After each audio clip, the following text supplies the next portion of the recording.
How are you all? I hope you all will be fine. As now we are on unit number 5, the periodic table of elements. So today we will discuss the last topic of our chapter, uses of metals. हमें इसमें पढ़ेंगे metals का use कहाँ कहाँ होता है. ठीक है, वैसे तो बहुत ज़्यादा मेटल्स हैं, बहुत ज़्यादा यूजेस हैं, लेकिन यहाँ पे कुछ मेटल्स के बारे में बताया गया तो हम उनको डिस्कस करेंगे. Look around you, you can see many materials. What are materials made of? Materials are chosen on the basis of their physical properties. Physical properties of metals make it suitable for making many objects or its parts. ठीक है, materials क्या होते हैं. ठीक है, जैसे हम example ले लेते हैं, वुड हमारे पास मटेरियल है, ग्लास मटेरियल है, प्लास्टिक मटेरियल है, metals like steel, aluminium, copper, ये सारे हमारे पास क्या है, मटेरियल्स हैं. अगर हम वुड की बात करें तो वुड कहाँ यूज़ होता है, use for construction, furniture and craft. ठीक है, इसी तरह अगर हम ग्लास की बात करें तो ग्लास कहाँ यूज़ होता है, use for making Windows, bottles and containers. ठीक है, different metals are used for different purposes. ठीक है, most metals are not very hard and strong. We can make them harder and stronger. For this purpose, metals are mixed with small amount of other metals or non-metals such as carbon to form alloys. For example, steel is an alloy of iron containing small amount of carbon and other metals. ठीक है, brass is an alloy of copper and zinc, bronze is an alloy of copper and tin. अच्छा, होता है इसमें क्या है कि कुछ जो मेटल्स होते हैं ना वो स्ट्रॉन्ग नहीं होते, उनको हम खुद स्ट्रॉन्ग बनाते हैं. हम क्या करते हैं, एक मेटल के अंदर दूसरे मेटल को मिक्स कर देते हैं. ठीक है, तो अलॉय क्या होता है, alloy is a mixture of 2 और मोर मेटल्स. ठीक है, 2 और मोर मेटल्स हो गए या 2 और मोर एलिमेंट्स हो गए, हम दोनों को मिक्स करके एक न्यू चीज़ बनाते हैं, एक नई चीज़ बनाते हैं जिसमें हम उस मेटल को स्ट्रॉन्ग करना होता है हमने. ठीक है, तो अब यहाँ पे आपके पास पिक्चर है जिसमें एल्यूमिनियम है, cast iron, copper, steel, metal sludge, bronze और ब्रास. ठीक है, ये क्या होते हैं, इनमें हम जैसे ब्रॉन्ज में हम क्या करते हैं, कॉपर और टिन को जो है वो अलॉय कर देते हैं. ठीक है, ब्रास में क्या होता है कि brass is an alloy of, किसका अलॉय होता है, ब्रास जो है वो कॉपर एंड जिंक का, मतलब हम इसमें 2 या 2 से ज़्यादा मेटल्स हैं हम उनको मिक्स कर देते हैं. ठीक है,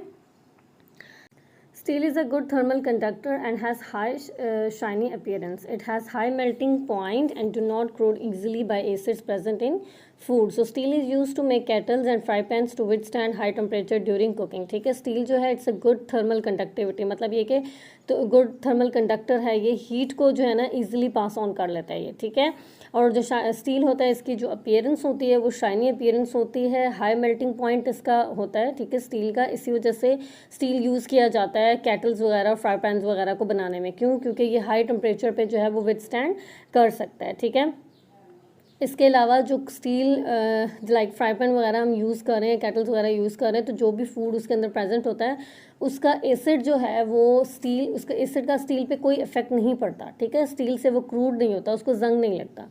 ठीक है, Gold and silver are shiny, ductile and malleable metals. Gold and silver are soft and can be shaped into rings, bangles and necklaces easily.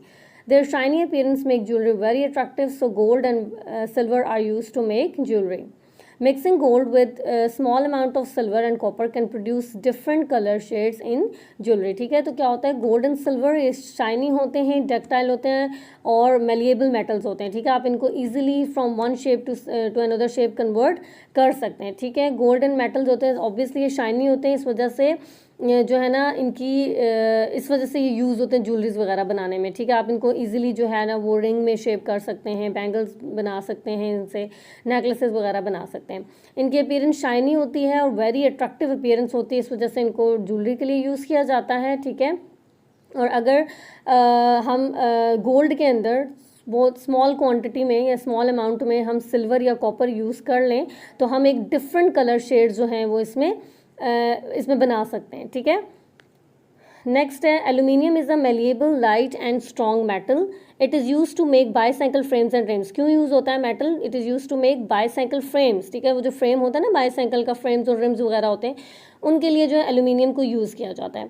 ठीक है, aluminium alloys of aluminium with magnesium and zirconium can withstand high temperature. ठीक है, आप aluminium के अंदर small amount में magnesium या zirconium अगर आप उनको ऐड कर दें, इसमें ऐड कर दें, तो वो हाई टेम्परेचर पे भी जो है ना वो एग्जिस्ट कर सकता है. ठीक है, जो देखा होगा बाईसाइकिल जो है ना धूप में भी खड़ी हुई हो, ठीक है, या धूप में आप उसको रख दें तो वो मेल्ट नहीं होती. ठीक है, उसका जो फ्रेम होता है. और हाईली क्रोजन रेजिस्टेंस होता है मतलब इजीली वो जो है ना उस मेटल पे या उस फ्रेम पे जो है वो जंग नहीं लगता, ठीक है। उसके बाद possesses high strength to make aeroplane. अब ज़ाहिर एल्यूमिनियम की स्ट्रेंथ ज़्यादा होती है, हम जब उसके अंदर मैग्नीशियम और जिरकोनियम को ऐड करते हैं तो आप इससे एरोप्लेन्स बना सकते हैं, सोलर पैनल्स बनाने में ये काम आता है, ठीक है। और एरोस्पेस टेक्नोलॉजीज, जो भी टेक्नोलॉजीज होती हैं उनको बनाने में जो है वो एल्यूमिनियम जो है वो यूज़ होता है, ठीक है।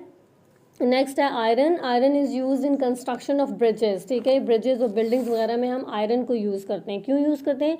Because it can resist high load strength and strains, ठीक है। मतलब ये हाई जो है ना स्ट्रेस जो है या लोड है उसमें उसको रेजिस्ट करने में हेल्प करता है, ठीक है। So it is capable of lifting weight of different things at once time. तो इसमें कैपेबिलिटी होती है आयरन में कि वो एट अ टाइम जो है वो ज़्यादा वेट को लिफ्ट कर सके, ठीक है। सो ये हमारे पास था last topic, uses of metals. I hope आपको इस टॉपिक की समझ आ गई होगी। If you have any confusion related to the topic you can ask to me. Thank you so much.